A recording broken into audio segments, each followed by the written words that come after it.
Hey, what is good, everybody?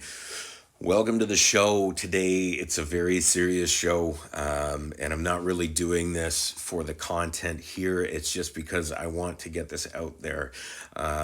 Yesterday and today, there has been big talk in military circles here in Canada and defense circles about the fact that the Minister of National Defense here in Canada has decided that the military will transfer sexual misconduct cases to civilians.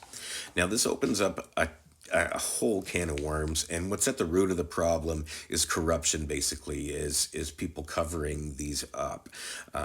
Now, I have no doubt in my mind that this does happen.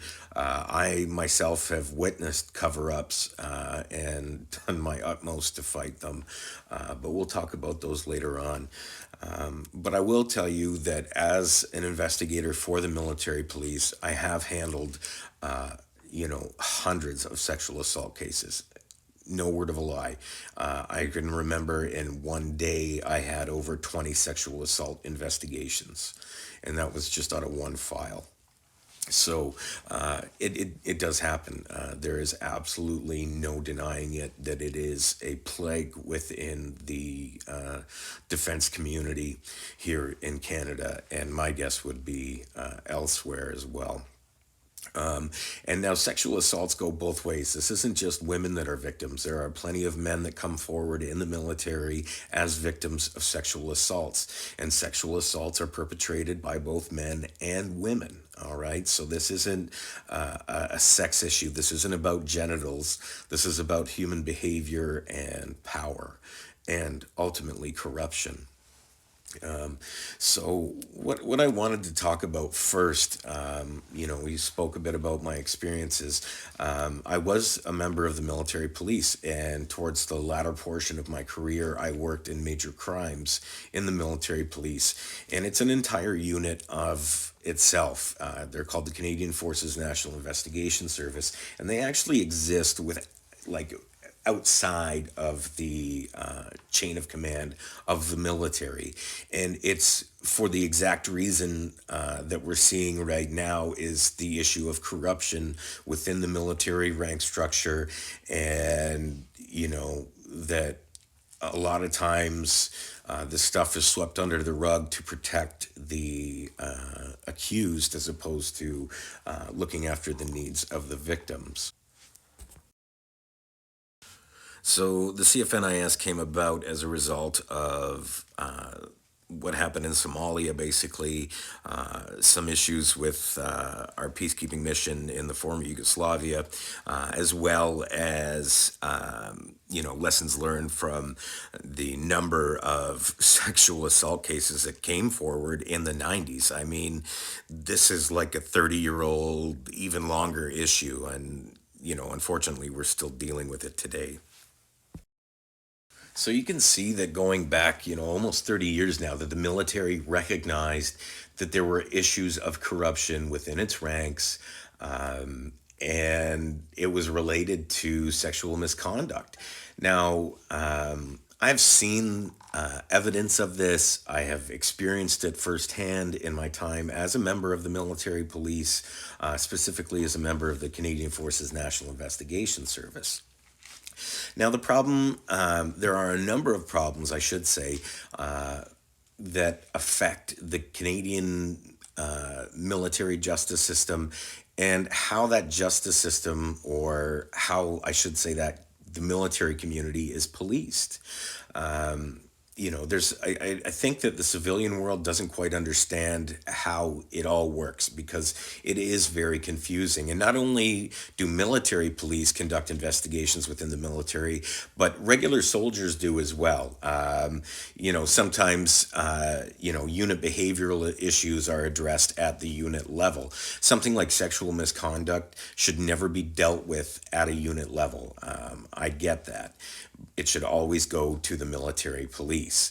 But to scrap the military police, to remove them from this sort of investigative prerogative, is not a good idea. I mean, you're throwing out the baby with the bathwater here. But we're going to talk about all of these issues.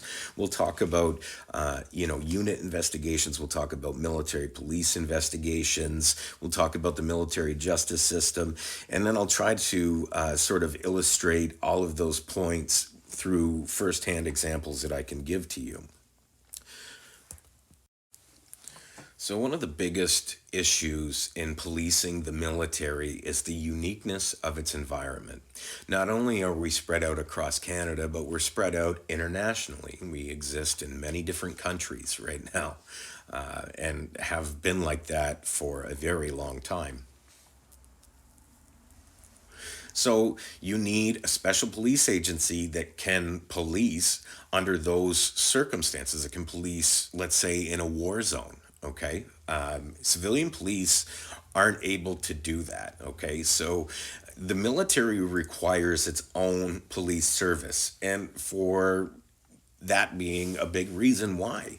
And also because of the nuances of the military justice system, and how it sort of entangles itself with the civilian justice system as well. Now, the first thing I talked about were unit investigations. Now, units are able and allowed, permitted to conduct investigations and hold court as a result of those investigations. Now, the problem is with these unit investigations is that there is no police involvement, like zero, and the people who do the investigations aren't trained investigators. And as well, they're clearly tied to the unit and the people within the unit. And those people who conduct those investigations belong to the leadership. They aren't part of the rank and file. So the rank and file in the regular military and regular military units have no say in what happens as part of a unit investigation. That's all at the leadership level. So this is a big problem right then and there. And I think, well, you know what? I'll talk about solutions later on. At the very end of the show, I'll put all of my solutions together. But I think that there is a solution to this because we do need to address the issue of the unique environment that the military does occupy. Now, as for the military police in this, there are some glaring issues with the military police that need to be addressed. And it can't continue in my eyes anyways. And one of the biggest issues is that the leadership of the military police aren't police officers in a sense, in that they don't police. A second lieutenant or a lieutenant doesn't go out on the road and pull people over for speeding. They don't, generally don't investigate crimes. All of that stuff is left to corporals, master corporals, sergeants, and even sometimes warrants. And so the issues again don't fall at the rank and file level, because as an investigator with the military police, whether you're a corporal, a master corporal, or a sergeant, you really have no pull, and all you can do is investigate to the best of your ability. And if it's able to go to civilian charges, then you can take it to the civilian court if you want. You go lay the charge. But in the military world, if it's a military charge and the military wants to handle it, all right, that's out of the investigator's hands. All they can do is investigate, like I said. They're not even able, unless you're a member of the Canadian Forces National Investigation Service, military police aren't able to lay military charges. They can lay civilian charges, yes, on their own, but they cannot lay a military charge without either A, the unit doing so, or B, the Judge Advocate General's office doing so. So, scrapping the military police just doesn't make sense to me, because the rank and file of the military police is great. The corporals and master corporals, the sergeants, and the warrants that are out there policing are good cops. They're good cops and they know what they're doing. And like I said, the problem is above them. It's at the leadership levels where it falls apart, because none of these people, none of these officers in the leadership positions have done any sort of police work. And two, they are the ones with the power, and they are the ones tied to people that have power. So if they don't want to charge somebody in a leadership position or one of their friends, they have the power to make that not happen. It's not the corporals and the master corporals and the sergeants that stop it from happening. It is the leadership. So we'll talk about corruption. I'll give you examples of corruption at like the unit level, and even at the judge advocate general's level. Because they are a problem too. They're involved in the justice system, and they have a lot of pull in terms of who gets charged and who doesn't. And I'm going to demonstrate that to you in an example right now.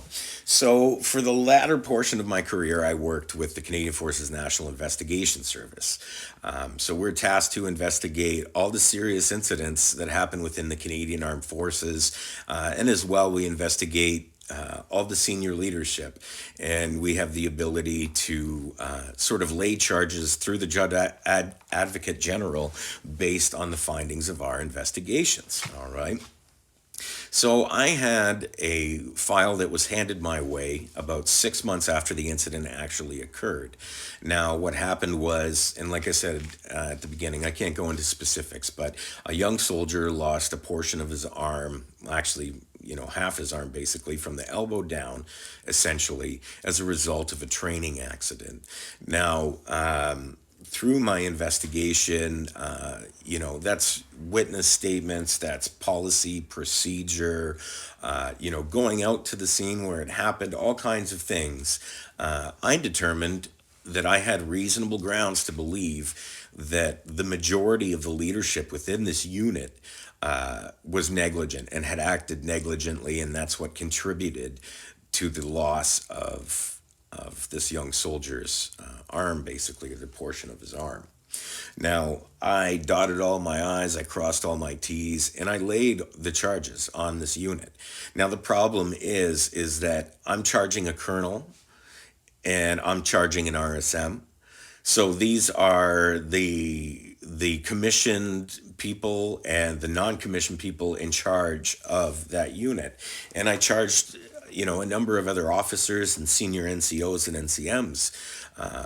And it came back to me from the Judge Advocate General that this wasn't going to happen, for a number of reasons, when those charges should have gone through. Now, like I said, this file, you can access this report, probably not with the specifics I give you, but this information is all available through access to information requests. Okay, but anyways, I was talked down to by the JAG who was working on the case with me because of how I interrogated the colonel, because of how I dealt with officers. So this is the mentality that, as an investigator within the military police, this is what I was dealing with, that I wasn't treating officers with respect when they are essentially, suspects in my cases, and I've been trained to interrogate people a certain way, and that's what I did.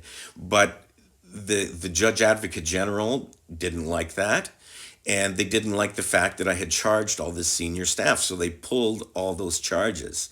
That, my friends, ladies and gentlemen, is corruption, 100% corruption. What they were doing, what the JAG was doing, was trying to cover the ass of that unit and to cover the respect and the overall competence within the Canadian Forces. There is no doubt in my mind. And so when I see that happening in negligence cases, know that it happens in sexual assault cases as well. This isn't an issue that is specific to sexual assault cases. Okay. And if we go back in history, because I dealt with not only current sexual assault investigations, but I also dealt with historic sexual assault investigations. And I remember one particular investigation. A soldier was accused of sexually assaulting his kids, essentially, and the military handled this case, and they basically swept it under the rug for the guy. And we ended up handling it, reopening the case, years later in major crimes when the victims came forward again. And so again, there's a clear example of how corrupt the military justice system is. Now, I spoke earlier about the uniqueness of the environment in which the military operates and how that requires a unique policing presence and a unique policing service. Now, kind of snowballing in with this, if I were to draw you a Venn diagram, this would overlap that point. Overlapping this is the fact that units also employ a lot of these rules and regulations to exercise their power to investigate when they shouldn't be. A lot of these rules and regulations are meant to be put in place in theaters of operations. They aren't meant for domestic, garrison day-to-day life. All right, so that is another problem. It's not necessarily the biggest, but it does cause issues along the way. And it is something that needs to be addressed, and we'll talk about that again in the solutions at the end of this show. So going back a bit of, some years ago, I can remember there was a huge push to bring sexual assaults within the military through the military justice system and a number of other crimes as well. I was very much against this because now this is going to be an issue with the military justice system. It's not an issue with the police themselves. But so when you push matters through the military justice system, they aren't afforded the same sort of things that something you would bring to a criminal court in civilian land would bring. First and foremost, it closes off the opportunity that victims are allowed to access support. So unless something goes through the courts, the victims aren't able to access victim and witness assistance program benefits. So, things like crime scene cleanup, various, odds and sods like that result from crimes being committed. So they lose that. They also lose access to counseling and stuff. But the military says, well, you know what? You can go talk to a padre instead. That's their solution. That's their victim and witness assistance program, is to go talk to a padre. Yeah. Go figure that one out. So that's another huge problem with the military, is that they're not equipped to handle victims and witnesses of serious crimes like sexual assaults. So, this isn't really a solution, but I'm going to address this now, is that because military police, like the rank and file of the military police, can lay civilian charges. They're allowed to go down to the civilian courthouse and charge private logins with sexual assault. Okay?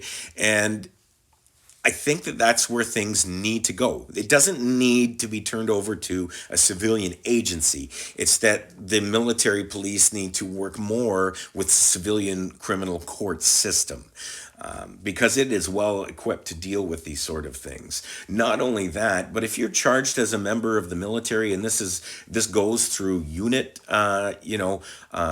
tribunals or whatever, you don't get a criminal record. There is no criminal record for you. So if you leave the military, say you sexually assaulted, say you were working in a cadet camp and you sexually assaulted a child in that cadet camp or something like that, and the unit, for whatever reason, decided to take it. Okay, there was sexual misconduct and the unit decided to take it. All right, now that person The accused, if found guilty, would not have a criminal record.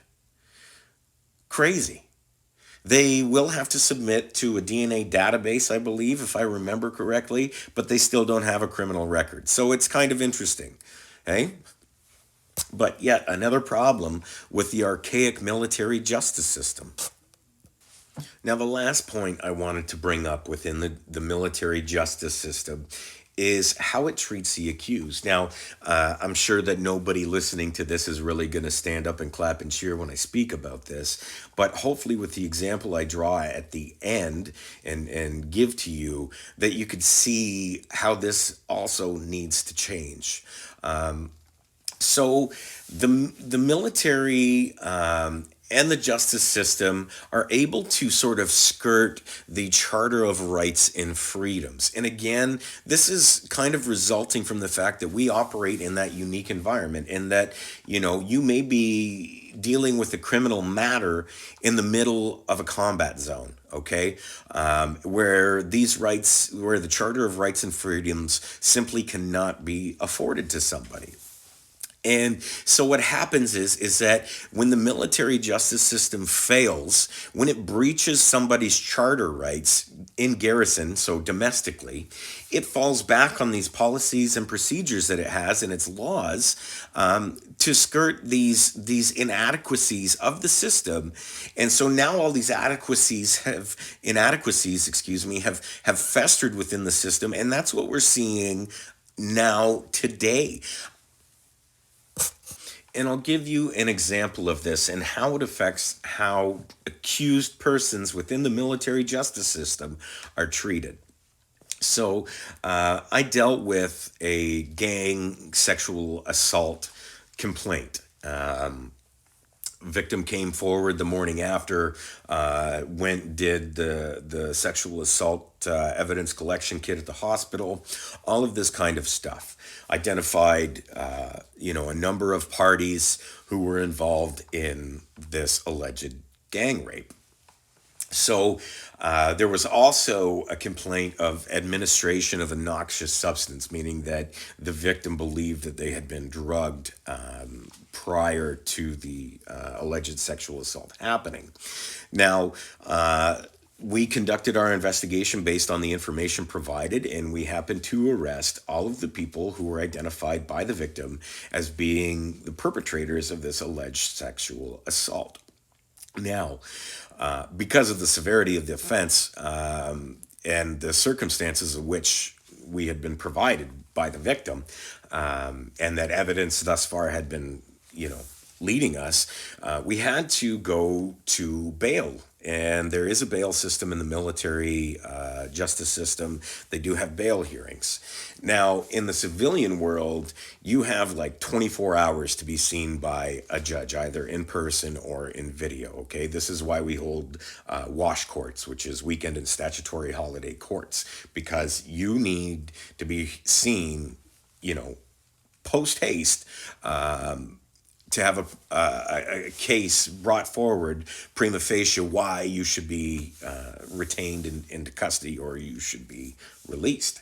Now, these persons that we arrested, they sat in custody, I believe, for a week, 7 days before they were given a chance to explain why they shouldn't be retained in custody. 7 days. In civilian land, that would lead the case to be thrown out. Here's the kicker. Later on, our alleged victim came forward and confessed that it was all a lie, that she had never been sexually assaulted. These three... Now, here's the kicker. Sometime later, after the bail hearing for these soldiers who were arrested, the victim comes forward and confesses that it was all a lie. Now, the victim receives nothing, not even a slap on the wrist for having lied about this. The arrested parties, basically their careers were ruined at this point in time. Not only that, they had unjustly spent 7 days in military custody. And 7 days in military custody is not like 7 days in civilian custody, let me tell you. It is a whole other ball of wax that nobody wants any part of. All right. So not only was this a lie, but had this been a real legit sexual assault in civilian land, I guarantee you it would have been thrown out of court on a charter violation because of how long those soldiers who were arrested spent in custody. The system is archaic and it needs to be changed. And let's talk about how that change can be brought forward, as opposed to just getting rid of basically the military police and their investigative powers. So, where do we start in solutions for this? It's not by removing the powers of investigations from the military police. That's just a knee jerk, dumb reaction, plain and simple. So, here's what you do. First and foremost, any MP officer must have come from the ranks. They have to be a CFR commissioned from the ranks, and at least the rank of Master Corporal when they do so. What this ensures is that those in the leadership positions understand policing, not just the policy and procedure of policing, but policing itself, physically policing. All right. Because when you have an understanding of that, when you've done that, it's my feeling, anyways, that that sort of corruption won't exist. Like I said, through my work, I never saw, a corporal or a master corporal hide somebody's charge or get rid of it. It's always at the senior levels, it's at the JAG levels, stuff like that. And that's why that stuff needs to change. And I think that only doing CFRs for officer hires within the military police trade is a big problem solver.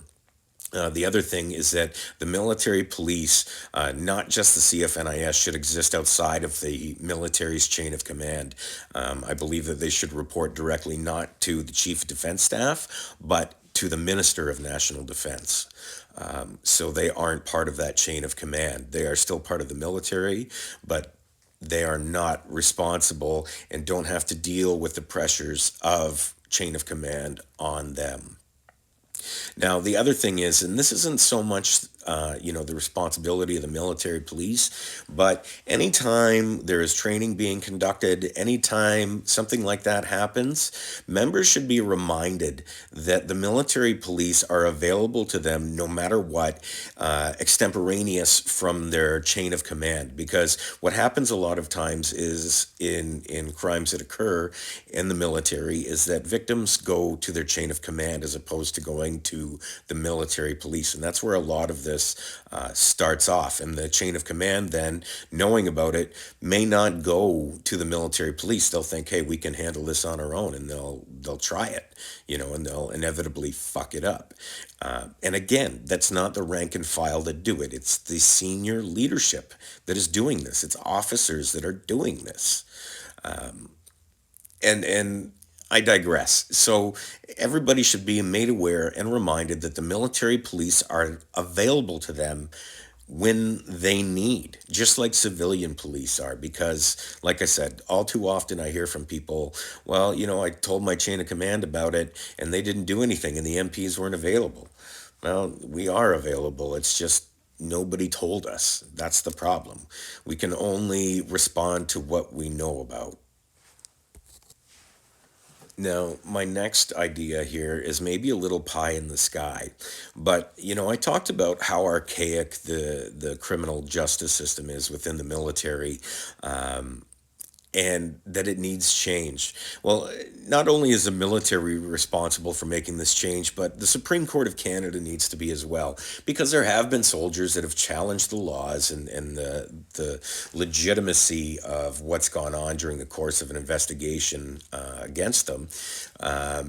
And the Supreme Court continues to shut it down because we have those stipulations for times and circumstances in operational theaters where that law should be applied, but it's being applied improperly to garrison life. And so that's kind of a pie in the sky dream, because that involves the Supreme Court justices. And like I said, they continue to uphold this archaic justice system within the military. And just to reiterate again, I think that a lot of this could be solved if the military police brought a lot of these matters to the criminal justice system. The military has its own justice system too, like I said, and we've talked about. And they are well and capable of handling a drunk, an AWOL soldier, an insubordinate soldier, stuff like that. Okay. That is everyday behavioral issues, drill dress deportment. That is up to the unit. All right. But anything criminal needs to come to the military police. And I think that when, people in leadership don't bring criminal matters to the military police, I think that they should suffer some sort of reprimand for that.